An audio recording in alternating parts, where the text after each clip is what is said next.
Ora, boa tarde a todos, viva Cristo Rei, viva Portugal, viva o Brasil, viva a Associação As Quinas e a Associação Regina Fidei. É com enorme prazer, enorme honra que recebemos hoje o Sr. Odair Gutierrez, um dos grandes rostos e uma das grandes figuras do apostolado feito em nome do Padre Pio em língua portuguesa no mundo lusófono, através da Associação Regina Fidei. E hoje, nesta nossa pequena conversa, vamos abordar alguns assuntos, como o trabalho que a Associação Regina Fidei desenvolve e como é que conseguiu um crescimento tão grande, graças a Deus, e uma dimensão tão grande, e depois falarmos um pouco da própria história deste santo maravilhoso que é o Padre Pio. O Sr. Adair sabe que eu sou devoto do Padre Pio, tenho aqui, ó, não me deixa mentir, está a ver? E elementos de devoção, pronto, aqui no meu pequeno oratório caseiro. E, e deixo agora aqui a palavra, ou passo a palavra ao Sr. Adair para falar um pouco da sua história pessoal primeiro e depois entrar na parte da associação e do Padre Pio. Bom, é um prazer estar aqui, Francisco, falando com Portugal. Até uma semana atrás eu estava em Portugal. Eu digo que eu passo os meus dias no Brasil pensando em voltar para Portugal. De tal forma eu gosto de Portugal, de tal forma eu me sinto em casa, de tal forma eu sinto o DNA que Portugal transmitiu para o Brasil, e esse DNA é um DNA da fé católica, né? Da devoção à Virgem Santíssima. Isso aí, para nós, é impressionante. Por mais crise que tem o Brasil, crise moral, crise social, crises que mais ou menos tem no mundo inteiro, entende? O DNA português se instalou na nossa raça, se a gente pudesse dizer assim, no brasileiro, e o brasileiro é católico por causa de Portugal. Então, para mim, é uma alegria enorme falar com Portugal. Eu só não vou dizer aqui, eu tenho medo que esse vídeo viralize e, de repente, algum brasileiro fala: puxa, ele está querendo abandonar o Brasil. Não, não é isso. Eu tenho que ficar. A nossa frente de guerra é dos dois países de língua portuguesa. Evidentemente, embora esteja aparecendo muita gente de língua espanhola, etc., é um fenômeno. Padre Pio é um fenômeno. Oh, Soraya, que maravilha que diga essas palavras em relação a Portugal. Quem acompanha o seu trabalho, como eu, sabe que o Sr. Adair tem um grande carinho aqui pelo nosso país, e exatamente por isso nós somos uma corrente de transmissão do que é mais importante no mundo, que é a fé católica, que é a fé verdadeira, que salva as almas, e fundámos o Brasil com essa intenção, com a intenção de termos um novo território dominado pelo catolicismo. Portanto, eu acho que ainda vamos a tempo de restaurar a verdadeira devoção católica, tanto no Brasil, que teve um crescimento, como o Sr. Adair sabe também, do protestantismo nos últimos Pô, anos, e isso nota-se, mas ainda há, acredito eu, em Portugal eu diria que 90% da população é católica. No Brasil, eu acredito que ainda existam uma porcentagem muito grande de é, católicos. isso vai fazer parte, inclusive, da história da Regina Fidei. Mas eu queria antes, Francisco, pedir desculpas eu estar usando esse fundo verde aqui. Acontece que eu tive que mudar o estúdio e Uhum. eu simplesmente me adaptei aqui para poder te atender. Então, Sem problema. lamento essa. Mas, enfim, não é o verde exato da bandeira portuguesa, mas ajuda, né? Ajuda um Enfim, bocadinho, é metade. ajuda um bocadinho. Bom, você falou muito da questão dos protestantes, do crescimento dos protestantes.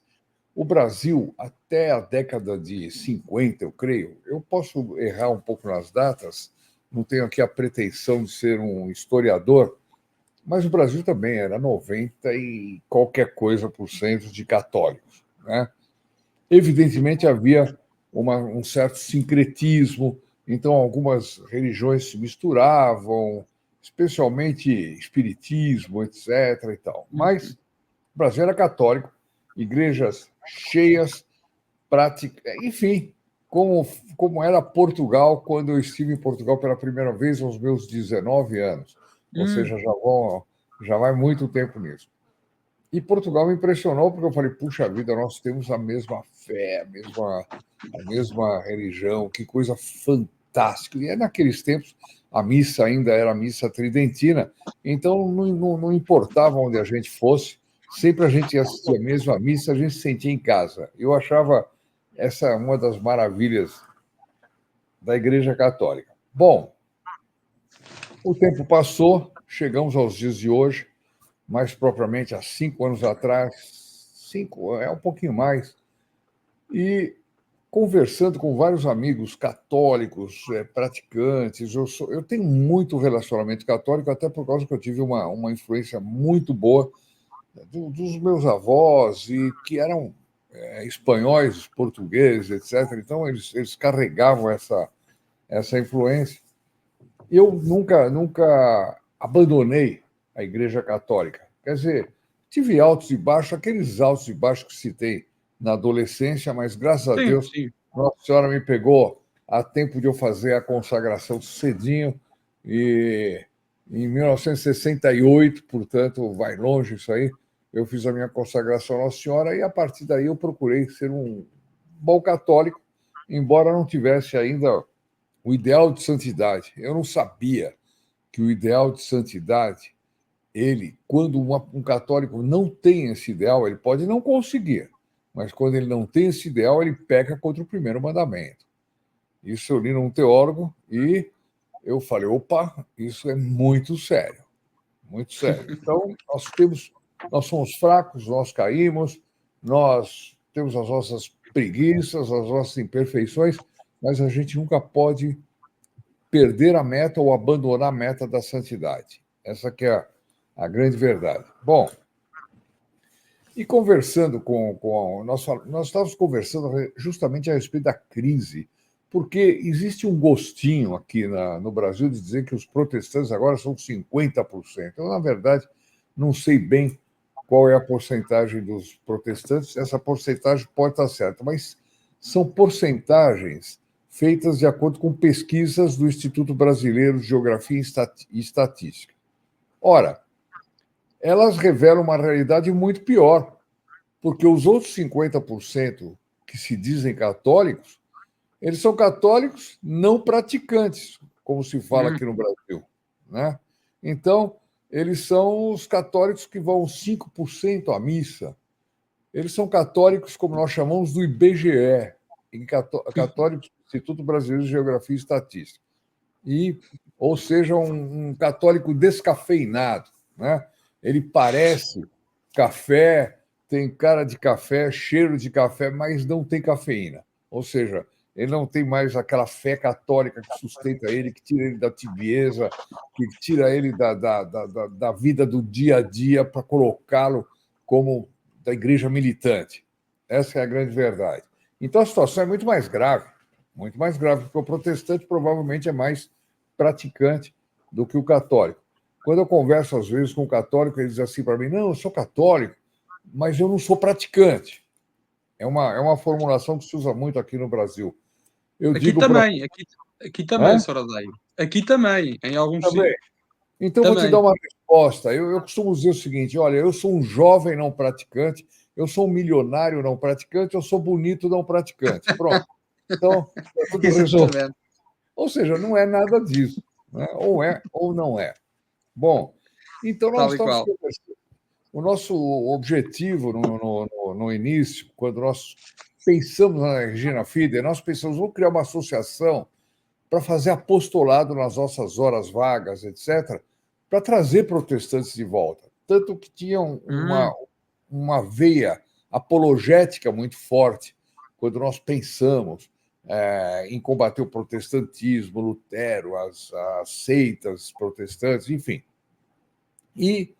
Mas acontece que aquelas associações que são feitas com os amigos que podem, na hora que podem, etc., nem sempre elas têm um andamento muito rápido. E com isso, nós ficamos parados um ano, divulgamos alguns livros, alguma coisa assim de apologética, nada mais.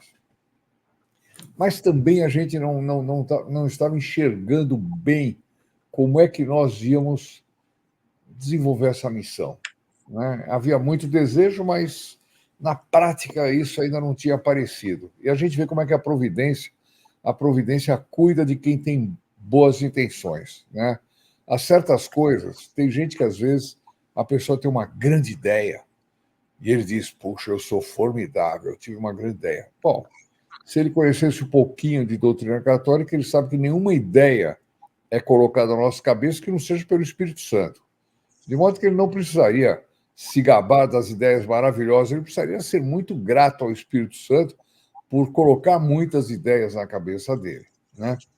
Então, estávamos nós nessa situação quando eu tive que ir a Milão para efeito de trabalho, exatamente no ano que o Padre Pio foi canonizado. Agora, eu sempre confundo se é 2002 ou 2000, é 2002.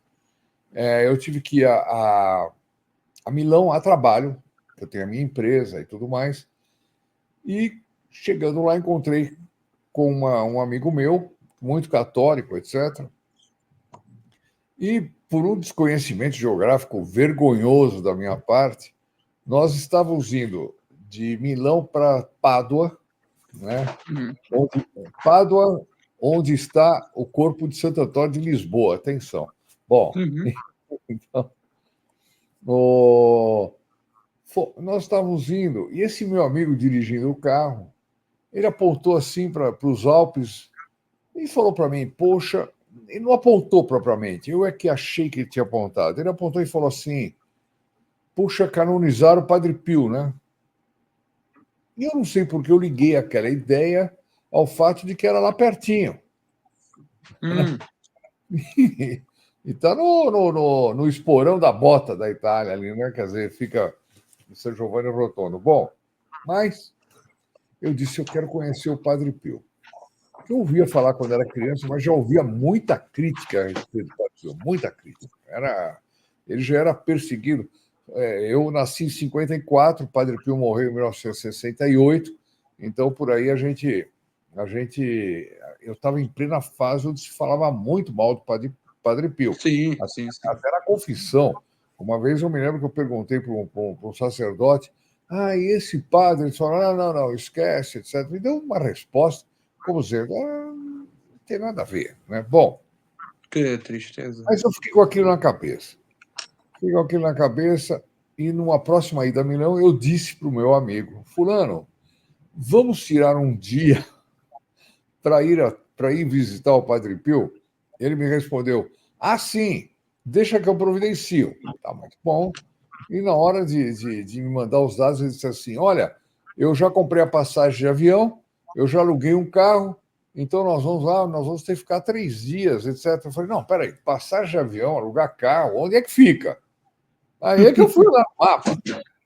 Né? Eu estava do outro lado da Itália. Bom, mas enfim, foi das coisas mais impressionantes da minha vida. Eu tive a grande graça de lá ser atendido por um bispo capuchinho, resignatário, que era um bispo argentino, Dom Rodolfo, daqui a pouco eu lembro o nome dele, a minha memória é triste, mas era um bispo capuchinho muito apostólico, muito impressionante, e ele teve a bondade de nos levar por dentro de São Giovanni Rotondo, por dentro do convento, mostrar o quarto do Padre Pio, a sala que o Padre Pio respondia as cartas do mundo inteiro, em várias línguas.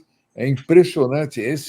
Não sei se você já esteve em São Giovanni Rotondo, mas há uma sala gigantesca só com as cartas. E quem não esteve e que estivesse assistindo a nossa transmissão, eu recomendo que vá, porque realmente é uma maravilha. Bom, eu costumo mandar cartas ainda, só daí.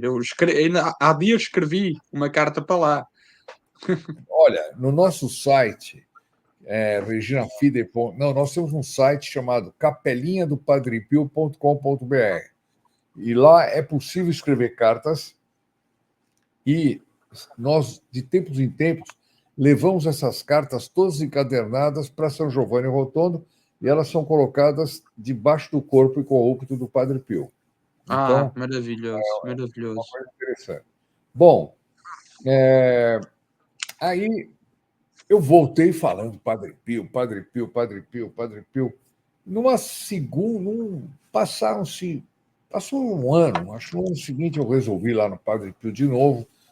E quando eu estava me confessando, fui me confessar, falei, puxa, aqui é a terra do Padre Pio, eu vou me confessar. Eu fui me confessar a um padre uruguaio e que disse para mim Uhum. assim, olha, você precisa conhecer um bispo que faleceu aqui, que era um verdadeiro santo. E ele tirou do bolso a fotografia do bispo que me havia mostrado.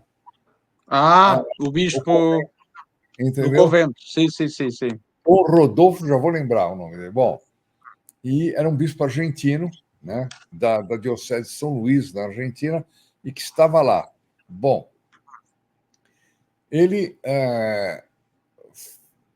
Eu fiquei muito impressionado, comecei a conversar com esse padre era uruguaio, ele era amigo de infância do guardião do convento, também uruguaio, né? E que me atendeu. Eu levei uma agendazinha que eu anotei num cartãozinho para não tomar tempo dele. Eu falei, esse homem deve ser super ocupado, guardião desse convento, do santuário, etc. Levei 3 pontinhos para falar com ele e disse, olha, eu queria pedir tal coisa, tal outra, tal outra. E levei também uma carta de um bispo, de um padre daqui da minha diocese, pedindo uma relíquia do Padre Pio, né? Que é muito difícil, uma relíquia direta do Padre Pio. Agora não distribuem mais, é uma coisa impressionante. Pode pedir, chorar, não tem mais jeito. Bom, enfim. E aí, esse padre me atendeu muito bem, o guardião. Eu levei a minha listinha. Quando eu terminei, ele falou: já? Falou, mas você não vai nem tomar um cafezinho aqui? E aí ele me convidou para tomar um cafezinho e começou a falar do Padre Pio, Padre Pio, Padre Pio. Eu disse para ele que eu já conhecia, eu não quis incomodar. Aí ele falou: não, vou levar você de novo. Me levou para conhecer o mosteiro. E quando deu mais ou menos meio-dia, meio-dia e 30, ele falou: não, você vai almoçar conosco aqui. E eu fiquei muito impressionado, porque ele fazia meu prato, ele organizava meus talheres. E isso faz parte da tradição franciscana. Né? Os beneditinos parecem que têm isso também. E eu saí de lá maravilhado, estabeleci o contato com esse padre, e aí sim, aí eu voltei para o Brasil falando Padre Pio, eu virei o tipo insuportável aqui nas conversas, só falava de Padre Pio.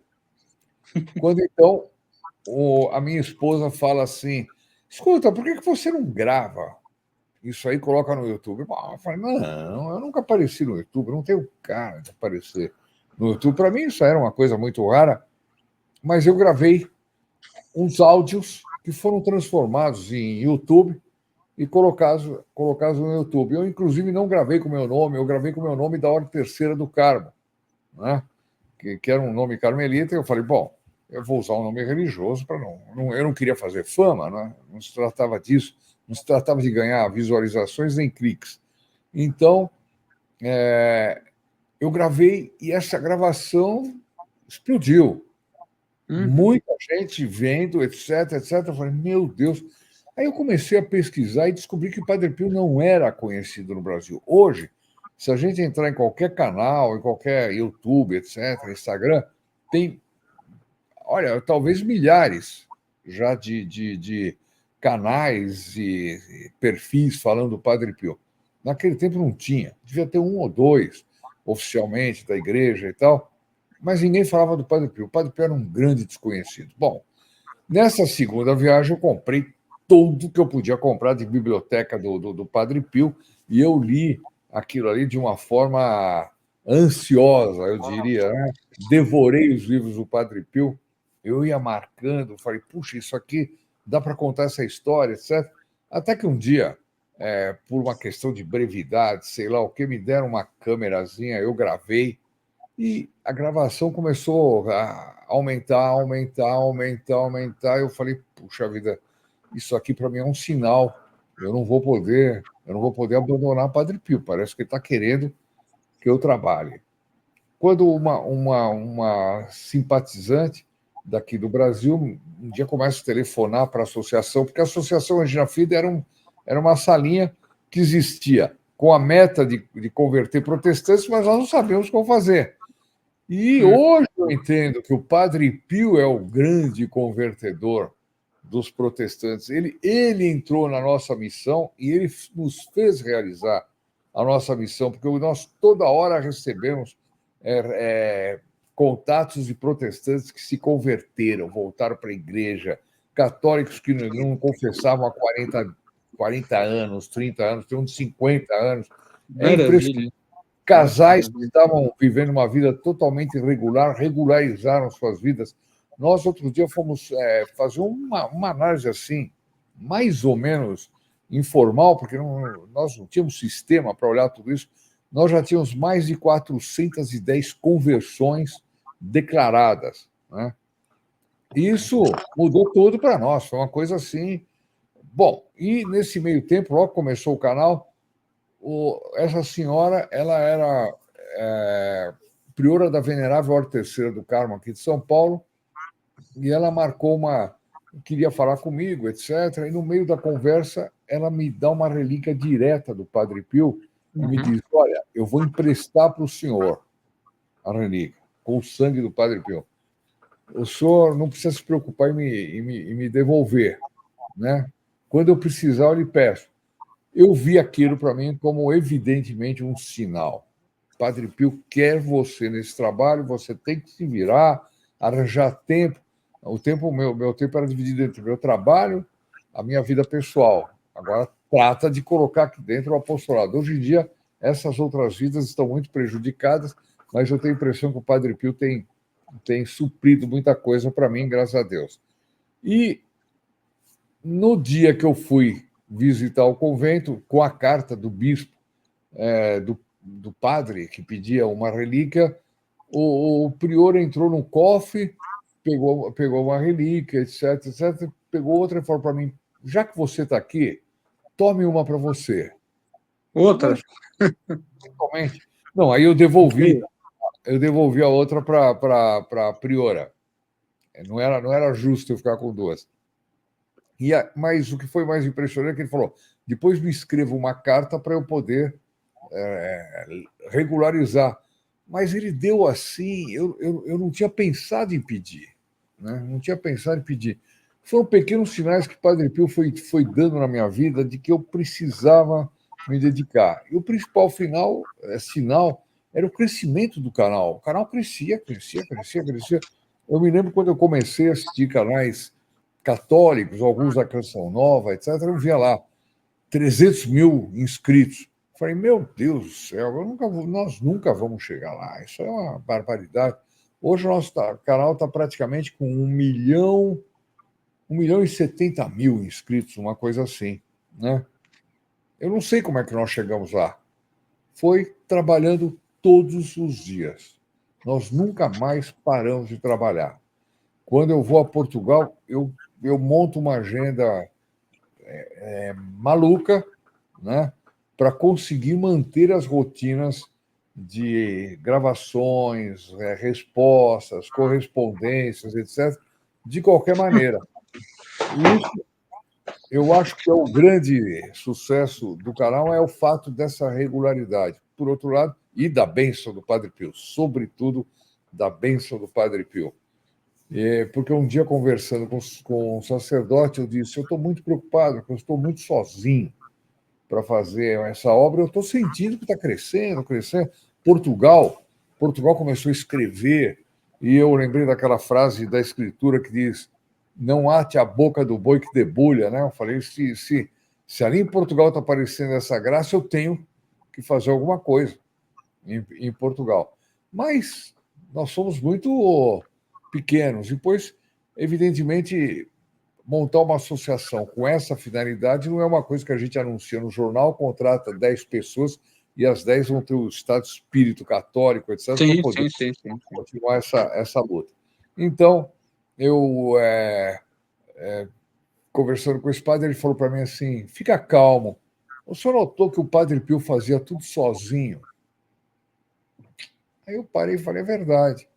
O Padre Pio fez tudo. Ele fez o. Ele apareciam para ele pessoas que ajudavam, mas ele não dependia disso para tocar uma obra, para tocar a Casa do Sollievo de la Sofferenza, que é até recentemente era o maior hospital da Itália, parece que agora tem um outro. É uma coisa impressionante, um hospital de ponta, né, na Itália, que ele começou com uma moedinha de 10 centavos de lira. Né? Foi assim que ele começou. Não tinha dinheiro, mas ele realizou. Iam aparecendo as pessoas. Eu costumo dizer que o Padre Pio é o melhor diretor de RH, de recursos humanos, que eu conheço. Não sei se usa a mesma expressão em Portugal, as pessoas que contratam gente. Porque o Padre Pio, como ele tinha leitura das consciências, Uhum. ele tem casos assim, por exemplo, um senhor escreveu para ele dizendo que estava desempregado. Era uma pessoa de Milão, ou da região lá de Milão, e o Padre Pio responde um telegrama dizendo assim: venha com sua família para São Giovanni Rotondo. Bom, isso é uma loucura. Naqueles tempos, deve ter sido 1940, por aí, ele pegar alguém desempregado e falar: venha com a sua família para cá, quer dizer, isso aí evidentemente já estava operando o dom, né, de profecia dele, etc. Quando chegou esse homem, então um outro senhor disse: olha, eu vou levá-lo na sacristia, o Padre Pio costuma passar lá, ele vai te olhar, etc, etc. O Padre Pio não sabia, só sabia o nome, mas nunca tinha visto nem nada, e o Padre Pio chega, passa, e ele ficou meio encostado na sacristia, meio acanhado, e o Padre Pio olhou assim para o senhor da multidão e falou: fulano, Giuseppe, acho que era uma coisa assim, vem aqui. E ele foi, e o Padre Pio disse para ele: eu quero que você seja o meu chefe de cozinha, o chefe da cozinha do hospital. Ele olhou e disse É. para o Padre Pio: eu não sei nem esquentar água. O Padre Pio disse para ele: não se preocupa, vai para lá, assume o cargo que eu vou te ajudar. E o homem, misteriosamente, ele chegou na cozinha e sabia fazer tudo. E ele trabalhou, ele foi chefe dessa cozinha até 10 anos depois da morte do Padre Pio. Né? E cozinhava espetacularmente bem. Eu conheci lá uma sobrinha neta dele, que hoje trabalha no hospital, e ela me contou que. Não, era uma neta. Ela me contou que a grande tristeza do avô é ter morrido sem poder escrever sobre o Padre Pio, mas que ele queria escrever uma coisa muito específica a respeito da amabilidade do Padre Pio. Porque o Padre Pio é muito distorcido. É mostrado ele como um grossolone, um homem que mandava embora do Sim, confessionário, sim, sim, sim. etc. Sim, sim. Bom, como é que pode um homem ser mal educado se ele foi educado por Nossa Senhora, Nosso Senhor Jesus Cristo e pelo anjo da guarda dele desde os 5 anos de idade? Né? Nossa Senhora ia formar um bruto? De jeito nenhum. Né? Então, ela dizia que o Padre Pio era de uma amabilidade muito alegre, muito acessível, todo mundo conseguia falar com ele, etc. Era uma coisa fantástica. E Hum, eu falei: que bom saber disso, porque todos os livros que a gente lê, mesmo os melhores livros, eles passam um pouco essa ideia do Padre Pio e as fotografias também, né? O Padre Pio bravo, o Padre Pio sim, severo. sim. Ele era severo. O Padre Pio não cedia 1 milímetro para com o pecado, a tal ponto que ele, uma vez, no confessionário, acusou uma pessoa da pessoa não ter confessado uma mentira, e aí ele disse para a pessoa o seguinte: a mentira, ela é pecado venial. A pessoa diz: não, mas é pecado venial, eu precisava confessar. A mentira é um pecado venial, mas ela faz parte do pecado, ou seja, tem o DNA do pecado. né? Ele disse: eu não contaria uma mentira nem se fosse para impedir a Terceira Guerra Mundial. Olha que impressionante isso, né? Que impressionante. Ele era intransigente nessa matéria. Então, eu me perdi. Falei, falar do Padre Pio, você vê que eu começo a falar e não paro mais, né? Não, mas eu estava deliciado a ouvir da mesma forma como ouço os vídeos no canal, ou seja, eu estava aqui Não, feliz porque eu não no, sabia no, da história, oh, Sra. Dai, não sabia da história de como o Padre Pio chegou à sua vida, e depois de como é que a associação Regina Fidi transforma-se na sua vocação, no seu propósito. E, exato. e, e isso é lindíssima a história, eu não conhecia. Não, tem muitos protestantes que nos procuram nas missas. Todo dia 23 nós temos uma missa na Venerável Hora Terceira do Carmo, aqui de São Paulo. É uma missa votiva ao Padre Pio, né? E nas missas principais que nós fazemos, festivos, agora dia 23, é a festa dele, nós vamos fazer uma missa espetacular para comemorar, e depois vai ter uma festa, tipo essas festas italianas aí em Portugal. Bom, aí em Portugal tem muita festa, porque Portugal, Sim, quando somos muito a gente festivos. está em São Pedro, São João, etc., São tem Pedro, festas Santo fenomenais. António, sim, sim. Eu fui numa festa da Furada e lembrei dos meus tempos lá há 40, 50 anos atrás. Bom, aqui no Brasil também tem essa tradição de fazer para os santos. Então tem São Genaro, Nossa Senhora da Quiropita, são festas promovidas pelos italianos. E o Centro Universitário Italiano, Ítalo-Brasileiro aqui, resolveu fazer a festa do Padre Pio, para ela se tornar uma festa tradicional. Vai ser a primeira festa e nós estamos colaborando lá, vamos participar, etc. E uma das atrações da festa vai ser, não sei se você sabia, qual é a comida que o Padre Pio mais gostava. Não, por acaso não. O Padre Pio não comia nada, né? Não era muito pouco que ele comia, muito pouco. E não dormia nada também. Parece que em um ano ele chegou a dormir 2 horas. Em um ano. Mas para fazer o comer, eles preparavam espaguete à napolitana. E Ah, espaguete à como napolitana ele gostava e ele comia. um bom Entendeu? italiano, como um bom italiano. Como bom italiano. E ele, então, nós trouxemos um chefe que vai fazer o macarrão napolitano com a receita do Padre Pio, por exemplo, nessa festa, para comemorar a festa do Padre Pio. Mas o que eu estava lhe dizendo? Eu estava dizendo, bom, e os. Em cada missa dessa é impressionante. É muito difícil eu sair da igreja, porque todo mundo vem falar alguma coisa, etc, etc. A quantidade de protestantes que dizem eu voltei para a igreja católica por causa do Padre Pio. Um pastor protestante, 40 anos de pastor protestante, ele voltou para a igreja católica. É uma coisa assim. Que Não, isso sabe que Senhor Dário, eu tenho notado aqui em Portugal que hum, a minha história foi por exemplo, do conhecimento que eu tive do Padre Pio foi é de um grande amigo meu, que se tornou depois meu padrinho de Crisma, que me mostrou os vídeos da Associação Regina Fida e disse: Olha, o que é que não presta atenção a estes vídeos? E eu comecei a ver, a minha paixão, o meu encantamento pelo Padre Pio foi imediato. Portanto, É eu imediato. é imediato. Eu tenho três devoções em particular, mas sendo que a devoção do Padre Pio é a mais forte, é mais importante na minha vida.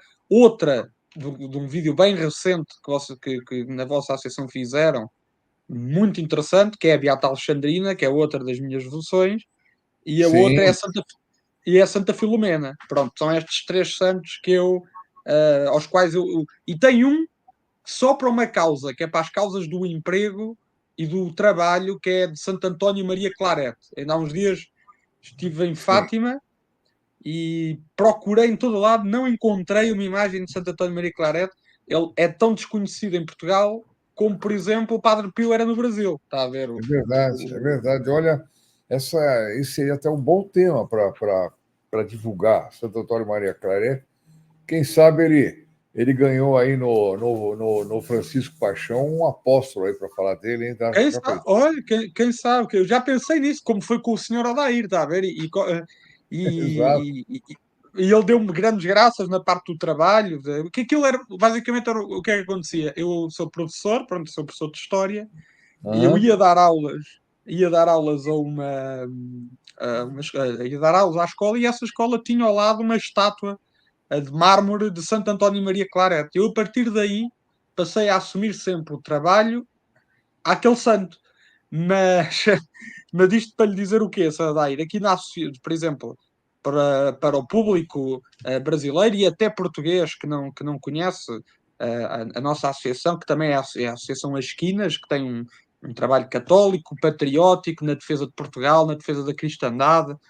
Nós queríamos muito a fazer este trabalho aqui com o Sorodair, esta entrevista, esta conversa, porque eu continuo a achar que em Portugal há, graças a vocês, há agora um conhecimento muito maior. Só que eu vou-lhe dar um exemplo.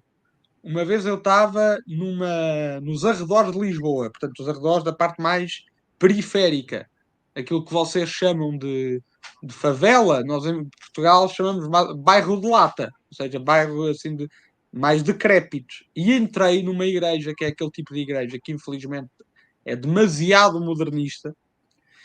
Você está me Aqui, contando, você está me contando uma novidade. Eu não tinha ideia que tinham favelas. não, não é bem favelas, mas é mais bairros periféricos, assim, zonas mais Sei. degradantes, mais, assim, Tem a mais. ver com aqueles apartamentos sociais, uma coisa Sim, assim? depois do 25 de Abril, com os imigrantes que voltaram, enfim, Aham. uma série de questões. E eu entrei nessa igreja e vejo lá uma imagem do Padre Pio, ou seja, uma igreja que nada aparentava ter relação com um santo desse, e de repente vejo lá uma imagem do Padre Pio. Mas em Portugal é raríssimo, sobretudo fora de Lisboa. Lisboa ainda tem, mas aqui em Portugal é raríssimo encontrar uma imagem. E vocês É. aqui em Portugal, por exemplo, têm ideia de quantos membros portugueses é que vocês têm na associação? Eu não tenho esse número, mas nós temos, passa de 5.000 pessoas que têm contato, que ou escreve, ou deixa algum comentário, etc, etc. 5.000 é um número bastante grande, né? Se não for 5.000, está chegando por lá, por esse número. E o que me impressiona é o seguinte: eu sou mais reconhecido em Portugal do que no Brasil. No Brasil, Hã? eu tenho uma certa dificuldade até em frequentar as igrejas, porque quando eu entro na igreja, eu estou fazendo minha ação de graças, é quase inevitável alguém vir assim, bater assim no meu ombro, falar: o senhor está aí. Bom, a gente tem que dar toda a atenção para a pessoa. Mas em Portugal é engraçado. Eu falava, não é possível. Tem mais gente que me conhece aqui do que lá no Brasil. Então aqui deve ter muito mais gente, proporcionalmente falando, que assiste o canal do que eu imagino. Tanto que eu tive uma experiência muito triste no Milagre Eucarístico de Santarém, né? Ah, sim, sim. Eu fiz um vídeo falando que foi uma experiência ruim, que infelizmente às vezes tem aquelas pessoas que se sentem donas da igreja, né? E lá em casa no caso tinha uma pessoa que se sentia dona da igreja, disse que não podia abrir o sacrário porque ia ter uma sessão cinematográfica lá dentro de filmes, sei lá o quê. Eu disse, mas eu vim do Brasil, eu queria, eu não vou rezar uma missa, eu quero rezar 5 minutos. E Claro. ela falou: bom, o senhor senta lá, vai lá no banco e reza, o Santíssimo está aí. Negócio de uma falta de sensibilidade Sim, fenomenal. sim, sim. E a igreja Sim. vazia, vazia, vazia. Isso me estranhou tremendamente. Bom, eu saí de lá tão aborrecido que eu gravei um vídeo contando isso. E aí o vídeo explodiu de comentários, aí que eu vi que tinha muitos portugueses. Os portugueses não são muito de comentar um vídeo, mas o tema foi sensível a eles. Então começaram a dizer: não, eu também fui maltratado. Outro: não, eu fui bem tratado, mas quem foi isso? Eu Ok. também, eu também, eu também. Eu falei: bom, eu não queria causar essa polêmica. E uma pessoa disse: eu vou mandar o seu vídeo para o bispo. Não, não, eu não quero bispo. O que eu quero é que eles revejam um pouquinho a postura, porque é um milagre sensacional em termos de afervoramento eucarístico, né? Alguém me disse que eles mantêm o milagre fechado por uma razão de não degradação do milagre, o meio ambiente, a poluição. Meu Deus, um milagre de 400 anos, eu creio, não é? Uma coisa assim. Ele não vai se degradar com uma poluiçãozinha de agora. E outra, se nosso senhor quis fazer um milagre, ele repete o milagre. Não tem conversa, não é? Isso não é razão. Não é razão. Então foi isso que produziu um efeito que eu não esperava em Portugal. Depois estive visitando, porque fica pertinho aí da. Ela é vizinha nossa, a Beata Alexandrina, que é Sim. uma coisa fantástica também. Pude fazer lá. Lá sim, lá a gente é muito bem atendido. É espetacularmente bem atendido. Eles são apostólicos. Então, eu comentei isso também. Também choveram comentários de portugueses. Aí eu falei: então os portugueses ainda funcionam mais ou menos. Eu vou fazer uma brincadeira aqui agora, hein? Não é? Não estou falando sério. É, é, na ilustre casa de Ramírez, né, do Essa de Queiroz, tem um Uhum, fato uhum. que tem uma família reunida. Eu não me lembro, faz muito tempo que eu li o livro. E o pai de família começa a ler notícias, né, para a família inteira. A mãe está costurando, a filha está no chão lá com a boneca, sei lá o quê. Então, de repente, ele diz: olha, teve um desmoronamento, uma guerra na Rússia, sei lá o quê. Todo mundo: não, ninguém se mexeu. Aí ele continua falando: nossa, na França teve tal problema com o trem, todo mundo: poxa, não sei o quê. Na Espanha, não, poxa, na Espanha já estava chegando mais perto, né? Sim. E aí ele leu assim, ele falou: meu Deus, a Luísa Carneiro, né? O que aconteceu? O que aconteceu? O que aconteceu? Ela quebrou o pé. Bom, então é um fenômeno de todos os lugares. O que realmente chama a atenção em geral é o pé da Luísa Carneiro, né? Então eu disse: eu acho que aconteceu isso. Eu falei de um assunto Com mais a, próximo de com a Portugal. Beata Alexandrina. Exatamente, os E no portugueses se caso manifestam. Santarém também. É. Mas o pé da Luísa Carneiro não é só Portugal que tem essa, como é que se diz, essa prerrogativa, não. Isso é mundial. De maneira que o Essa de Queiroz ele dá uma grande aula de psicologia humana nesse conto, né? Porque ele mostra que, na medida que as coisas se distanciam, a gente tem a tendência a se distanciar das coisas. E isso, quando se aplica para a religião, é muito grave. Né? Sim, sim, sim. É verdade, é verdade, porque nós aqui em Portugal, por exemplo, quando tivemos, por exemplo, aquela situação do Rio Grande do Sul foi muito desconhecida em Portugal. Eu tinha acesso a isso porque eu consumo muitos canais brasileiros e eu tenho a certeza que, por exemplo, se as coisas fossem há uns anos atrás, que essa situação seria colocada nas ações de graça de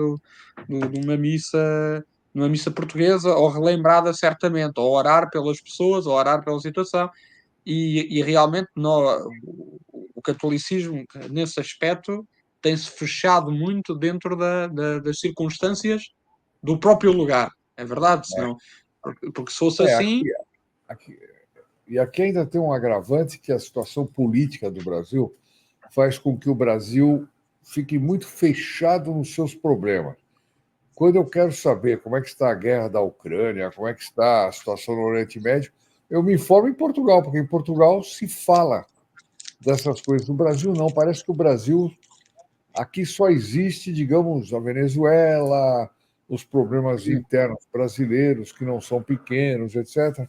É uma pena, é uma pena. Mas, por outro lado, se explica pela imagem do pé da Luísa Carneiro, né? É o que está acontecendo. É. Né? E a imagem é perfeita, descreve É perfeito, perfeitamente. é perfeito. Odair, já agora, há bocado quando me estava a falar da questão da missa, das missas de devoção ao Padre Pio que vocês organizam, graças a Deus, eu estava aqui a pensar em duas questões polémicas que se falam muito do Padre Pio. Eu particularmente vou-lhe dizer uma das minhas favoritas. Esta não é polémica, as polémicas digo depois, que é uma das histórias que eu acho mais bonitas e até poéticas. É aquela história do Padre Pio ter conseguido silenciar uma ninhada de pássaros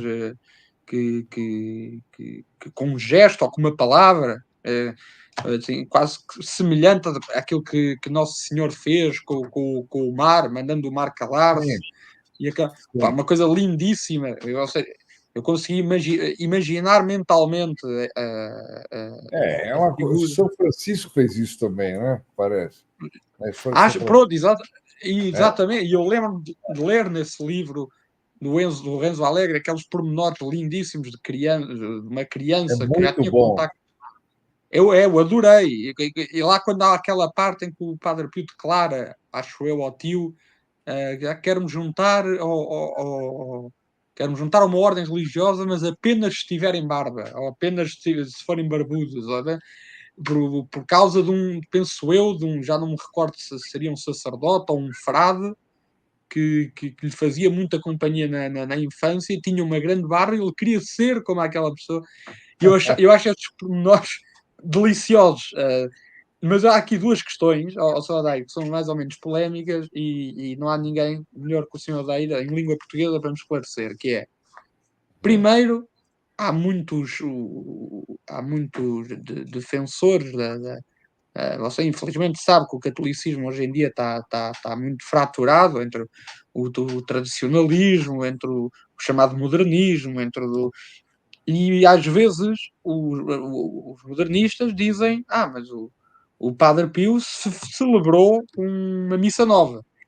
Ah, E os tradicionalistas dizem que não. E eu não, confesso, não celebrou. não. Isso aí tem algumas fotografias que tiraram a fotografia de tal forma que parece que ele está celebrando uma missa nova. Ele nunca celebrou a missa nova, até porque ele morreu em 68. E a missa nova começou em 69, na verdade. Né? Que prova. Não, e outra coisa, ele, quando apresentaram para ele as normas do concílio sobre o hábito franciscano, autorizando a se usar a camisa clerical, etc., ele jogou no chão, entendeu? E disse e falou: carniceiros querem acabar com a igreja. Ok. Puxado. E ele disse: aquele que tem vergonha de usar o hábito do nosso Senhor Jesus Cristo tem vergonha dele. É muito forte. É muito forte. Né? Quer dizer, tem outro mito aí do Padre Pio que é as 3 noites de trevas, etc. e tal, dos castigos. Tem vários santos que falam a respeito dos castigos de Fátima e colocando aí 3 dias e 3 noites de trevas. Mas o Padre Pio não. Não do jeito que é falado, porque é ridículo. Diz lá, Padre Pio previu 3 noites de trevas. Aí a pessoa diz, põe lá nas palavras do Padre Pio, guardem seus cachorros, seus animais, façam estoque de comida, façam isso, façam aquilo. E aquilo começou a me incomodar muito. Eu então telefonei pro prior lá pro padre Carlos Laborda, que era o antigo prior de São Giovanni Rotondo, agora ele é de Pietrelcina. Ele é Uhum. fantástico. E ele entende tudo de Padre Pio, é um especialista em Padre Pio. Eu falei, padre, essa profecia, ele falou: não, não existe, pode ficar tranquilo, isso é fake news. Olha, até hoje eu estava convencido que era real. Está a ver? Da importância de fazer estes vídeos. Percebe? Não, tem Que, várias. Eu creio que a Santa Ana Maria Taíde, não sei se ela já é santa, ela fala dessas noites de escuridão, etc. Inclusive, toda a devoção da Candelária, da vela benta, etc., é por causa dos 3 dias de trevas. Mas não é do jeito que Padre Pio fala. Padre Pio falou uma outra coisa. Padre Pio, em 1964, conversando com algumas pessoas que eram pessoas mais próximas a ele e que tinham filhos, e que estavam lá os filhos brincando. Naquela época, os filhos tinham 10 anos em média, ou seja, era a minha idade em 64 era essa. Padre Pio disse assim: vão haver grandes calamidades, castigos. Ele falou, mas o pior não vão ser os movimentos atmosféricos, etc. O pior vai ser o fato de haver 2 igrejas e as pessoas muito parecidas e as pessoas não saberem qual é a verdadeira e qual é a falsa. Esse vai ser o grande sofrimento, o grande castigo. E aí ele diz: nós não veremos isso, mas eles, apontando para as crianças, verão. Essas crianças estão com a minha idade, 70 anos. E se a gente olhar a situação da igreja, de muita confusão, de muita discussão, etc., etc., eu me pergunto, nós já não estamos sim, caminhando para esse momento, né? parece que sim, porque acho que realmente já há uma invasão, uma criação de um novo modelo de catolicismo, não é? Quase de uma nova igreja, enfim, que já aceite, por exemplo, já aceite ou reconheça a mulher como a ordenação de mulheres, como do casamento homossexual, por isso é que está a haver aqueles movimentos lá na Alemanha, movimentos lá de cismáticos, não é? Gravíssimo. Uhum. E eu tenho a certeza que conhecendo muitos jovens, que sobretudo eu que lido com esses jovens como na docência, muitos deles abraçariam esse novo modelo de catolicismo, por exemplo, porque isto sim é o Você, local onde as pessoas são você falou uma acolhidas. coisa, desculpa, é que você Nada. falou uma coisa importante da questão do homossexualismo, etc. Eu assisto na segunda-feira o canal, é que eu gravei ontem, porque iam me desmontar tudo aqui. Nós fizemos um vídeo com profecias de São Vicente Ferrer, Uhum. que ele fala do século XVI. Ele diz que chegaria um tempo em que não, os homens se vestiriam como mulheres e as mulheres como homens, e elas teriam um Hum, comportamento totalmente indigno. Bom, é mais complexo, eu estou simplificando. Ora, no século V, São Nilo disse a mesma coisa, que as pessoas não iam saber mais quem era homem e quem era mulher. impressionante. E há tantos E é séculos, pá. Veja bem, 16 séculos atrás. E São Nilo diz uma outra coisa. Imagina o que era o século V. Era quase um ambiente de barbárie, vai, digamos. Não é? No entanto, ele fala de que homens perversos criariam um sistema em que as pessoas conseguiriam se comunicar de um lado ao outro do mundo sem ter que se mover. Quer dizer, ele viu a internet e viu todo o mal. Incrível. Ele fala homens perversos. É impressionante isso Incrível, aí. incrível. Eu não conhecia. Eu hoje até já vou partilhar essa história com alguns amigos meus. Nós uma das partes também da associação, da nossa associação As Esquinas, é o nosso fascínio pela escatologia. Nós gostamos muito de abordar esses assuntos e de interpretar, analisá-los, obviamente que dentro da doutrina católica, senão estaríamos a ser protestantes, não Claro, é? a primeira coisa. Exatamente, mas Mas de facto, essas profecias são impressionantes reparo no. E por falar nisso, falar em profecia, lembrei-me de outro mito que eu também não sei se é verdadeiro, que é de quando o Padre Pio profetiza que o São João Paulo II seria Papa. Há muita gente que também se questiona Isso é sobre essa. verdade. Isso é É? verdade. Isso é verdade. O que o pessoal faz é contar essa história de uma forma seguinte: o Padre Pio não disse se ele seria um bom Papa, um mau Papa, nem um santo Papa. Ele disse que ele ia ser Papa. Quer dizer, quando ele foi como sacerdote visitar o Padre Pio em São Giovanni Rotondo, o Padre Pio disse: Eu vou atender, era muito tarde da noite, eu vou atender porque esse homem vai ser muito importante. Interessante. É interessante. Não, E o pessoal tem mania. E também com Paulo VI. Paulo VI escreveu uma carta, mandou um cardeal. Paulo VI era cardeal ainda, mandou fazer umas consultas a Padre Pio. E o Padre Pio disse assim: diga para ele se preparar, porque quando João 23 morrer, ele vai ser o próximo Papa. Isso é muito sério, viu?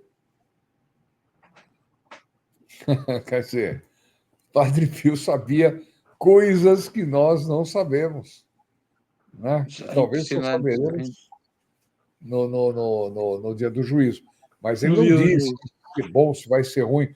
É verdade que o padre Karol Wojtyla escrevia para ele, pedindo muito para curar pessoas lá de Cracóvia e curava. É impressionante. Isso aí tinha essa relação. Mas as pessoas costumam contar isso aí quase como se fosse prova de canonização. Digamos, Padre Pio gostou de tal coisa, então a pessoa. Eu não estou aqui discutindo o problema da canonização, só estou discutindo a veracidade, ou seja, o que o Padre Pio falou realmente, entendeu? Isso que é importante. Não, ainda bem porque assim o Soradaí esclareceu logo pelo menos três ou quatro mitos que são muito propagados Claro, sem dúvida. e hoje em dia o Padre Pio tornou-se, que era o que o Soradaí estava a dizer, basicamente depois o Padre Pio tornou-se quase num santo da moda. Portanto, de repente, não é? E qual é o problema de ter um santo de repente? Por acaso Deus vai deixar a igreja sem santos? Eu defendo a tese que sempre teve um santo vivo na Uhum. igreja. Você pode não saber, pode ser um ermitão lá no meio dos Alpes, não sei o quê. Ele é santo plenamente, a igreja vive nele. E não sabemos exatamente. Né? E há uns que podem ser anónimos durante muito tempo e serem canonizados mais tarde. Portanto, isso é exatamente. Mas Bom, e não precisa ser canonizado para ser santo, né? Por isso que tem o dia de é, todos os santos. nós temos aqui um exemplo em Portugal que, pronto, a Beata Alexandrina, ao que tudo indica, será canonizada mesmo. Sim. Mas há aqui um caso em Portugal que entristece muito o povo português, católico, que é, por exemplo, o caso do Padre Cruz, não sei se conhece. Não? uh, não é? O Padre Cruz é um padre que nem beato é, ainda se não estou em erro, e que foi um padre que, além de ter feito milagres aqui em Portugal, na altura do. Ele foi perseguido na Primeira República Maçónica, foi preso. Depois, na altura do Estado Novo, no governo do Salazar, foi um santo que esteve muito próximo dos doentes, esteve muito próximo dos presos, porque lá está, o facto de ele ter estado preso fez-o sentir-se solidário com os presos, operou milagres, e é um santo que era de grande devoção dos portugueses, sobretudo de Lisboa, ali dos anos 60, 70, e que nunca teve esse reconhecimento. Portanto, é aquilo que o Sr. Adair está a dizer. Há muitos que nem sequer são considerados agora e que daqui a uns anos, umas décadas ou uns séculos, podem vir a ser canonizados. Não é? Portanto, nós não. Sem dúvida. Aliás, Francisco, você se referiu a falar para os seus amigos, contar para os seus amigos essa questão das profecias. No canal Regina Fide tem uma playlist que chama Profecias. porque eu comecei a pesquisar várias, todas elas com autorização da igreja. Eu não falo de nada de aparição, de nada que não tenha aprovação da igreja.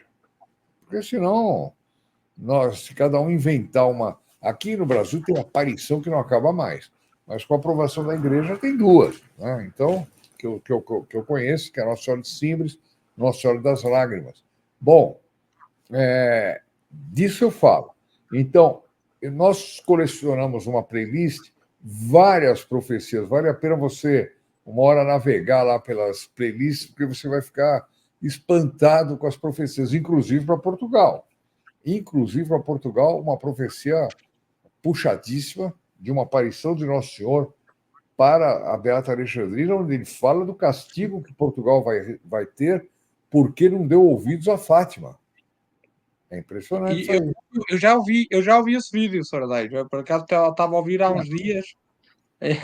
E sabe que a própria Beata Alexandrina tem cartas nas quais escreve, por exemplo, que o nosso líder, o Salazar, era um ungido de Deus, portanto, era um enviado de Deus para salvar Portugal.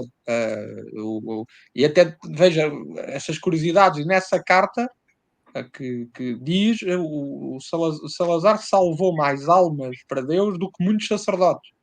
Está a ver? Aquilo.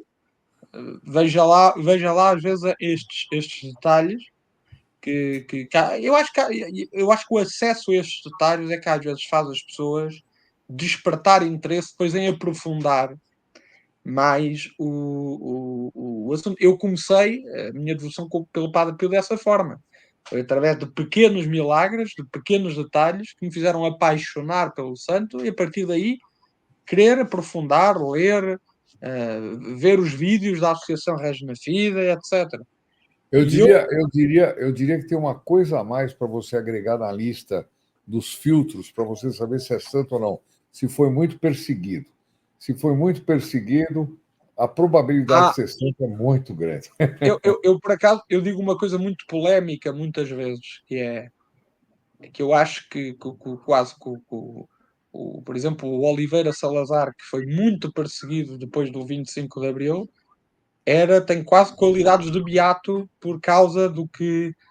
Porque na Primeira República em Portugal extinguiram as ordens religiosas, perseguiram, impediram a realização de procissões, Marquês de prenderam Pombal. padre, o Marquês de Pombal e depois a Primeira República.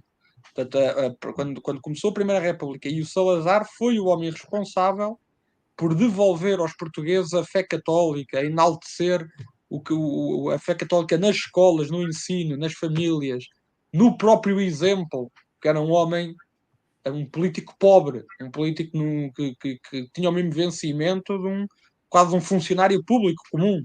Portanto, ou seja, e acho que tem toda a razão. Normalmente o perseguido é indicador de que alguém está ou a caminho da santidade ou a fazer algo que desagrada o mal. Ou algo que não. É isso, é isso. O E, mal se concentra. Aliás, por isso que eu disse, nessa playlist de profecias tem coisas tremendas. Uma das coisas, não sei se você viu, acho que foi na segunda-feira, eu falei sobre um texto de São do Beato Ruotolo, que era ele era uma espécie ele era santo tanto quanto o Padre Pio, no sentido que quando ele ia Dolindo Ruotolo, ele ia de Nápoles, quando o povo ia de Nápoles para São Giovanni Rotondo, o Padre Pio dizia: mas o que vocês vêm fazer aqui? Vocês têm um santo lá em Nápoles, né? sim, Imagina. Bom, fantástico. e esse beato, não sei se ele é beato já, servo de Deus, acho, Dolindo, porque também quando o santo é bom é difícil ser canonizado rápido, né? É uma coisa impressionante. Para mim é um mistério. Então, ele descreve a psicologia do demônio, como é que o demônio, o método do demônio, ou melhor, a pedagogia do demônio, entende? Quer dizer, como é que ele vai tratando, como é que ele faz a alma ficar mais aberta para o pecado. Olha, vale muito a pena ver isso aí, porque isso aí é uma matéria de primeiríssima hora. Esse canal esse vídeo está no canal recentemente, eu achei muito interessante, eu não conhecia o beato em causa.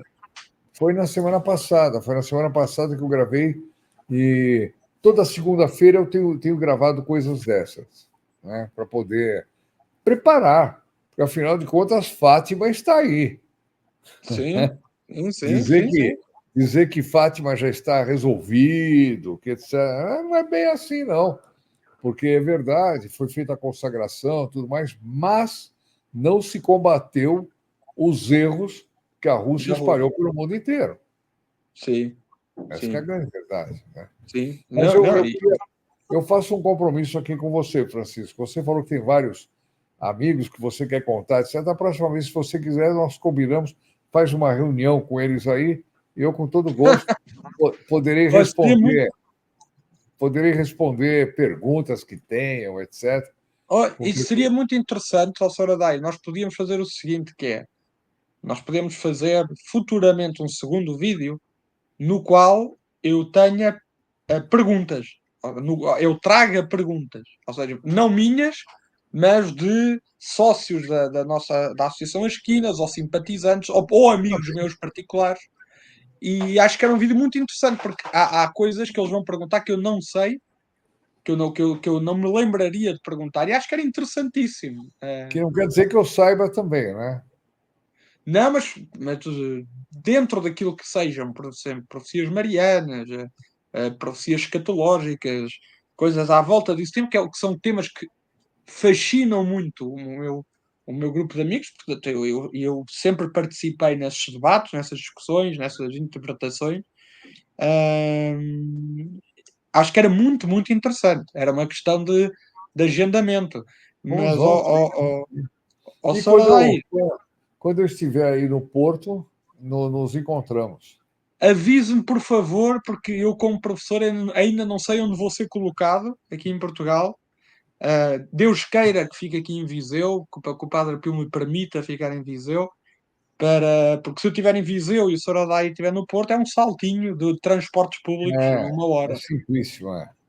Ao Sorodai, olha, ainda por cima, é assim, o nosso tempo está aqui a escassear, mas eu, antes de me despedir dos nossos sócios e dos vossos sócios, dos vossos, do qual eu me insiro, nos quais eu me insiro, eu queria que o Soradaí fizesse agora um bocadinho de divulgação do vosso trabalho para atrair mais sócios portugueses, mais membros portugueses. O que é que tem a dizer da associação? Eu acho que o que é muito importante nós sabermos o seguinte: é fora de dúvida que nós estamos enfrentando uma crise sem precedentes. E eu vejo o Padre Pio como um homem enviado pela providência para nos dar substância para nós suportarmos essa crise. Eu costumo dizer que tem dois modos a gente tratar uma doença, né? Tem médicos que dizem que nós precisamos aplicar antibióticos fortes, né? E outros que nós temos que reforçar o organismo para que aquele organismo consiga lutar contra as investidas das doenças, né? Eu vejo muito isso na igreja.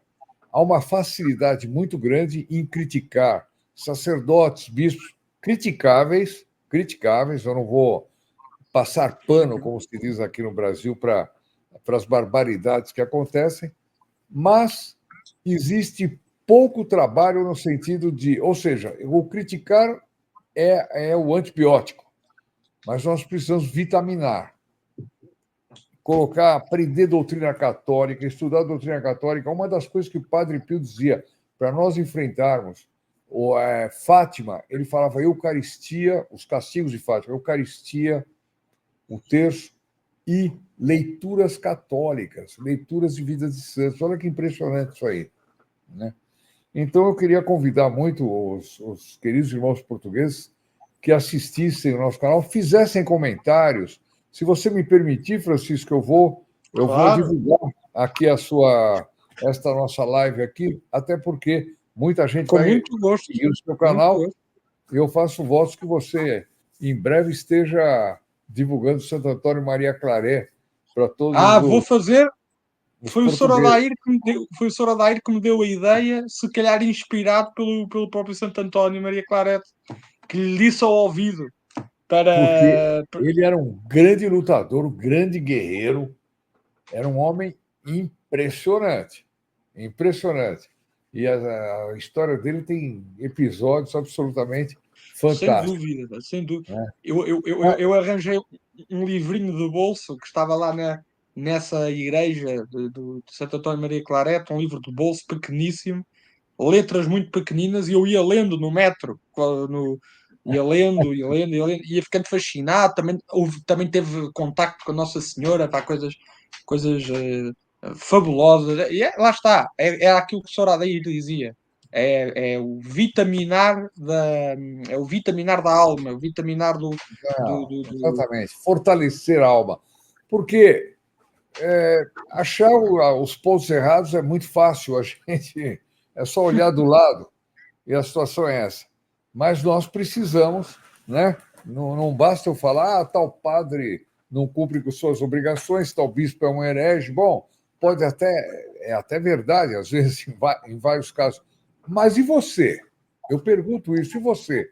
Você estuda, você trabalha, você frequenta os sacramentos, você reza o rosário. Nossa Senhora, nas 6 aparições de Fátima, ela pediu para você rezar o terço, né? Então, fica aqui o meu apelo para que todos nós vitaminemos a nossa alma com os exemplos do Padre Pio, porque o Padre Pio foi mandado para essa época. Eu não tenho a menor dúvida. Para que a gente nunca esqueça da igreja verdadeira, da igreja de sempre, da igreja do Padre Pio, que é a igreja que nós devemos seguir no dia da grande turbulência que ele profetizou, que a gente fica confuso sem saber qual é a verdadeira igreja. O Padre Pio sempre vai nos dar o caminho certo. Então, ouçam, amigos aqui, membros da Associação As Esquinas também, sigam o canal da Associação Regina Fide, que é conduzido de forma fabulosa aqui pelo Sr. Odair Gutierrez, faz um trabalho fabuloso, converteu muitas pessoas, converteu protestantes, devolveu a verdadeira fé a muita gente. E eu também faço esse apelo para que sigam o canal da Associação Regina Fide, que é um dos melhores canais que temos de língua portuguesa em assuntos católicos no mundo. E, Sr. Adair, mais uma vez, da minha parte em particular e da Associação As Esquinas. Eu só preciso fazer um reparo. O Sorodair não converteu ninguém. Quem converteu foi Padre Sim, Pio. com certeza, sim, muito bem.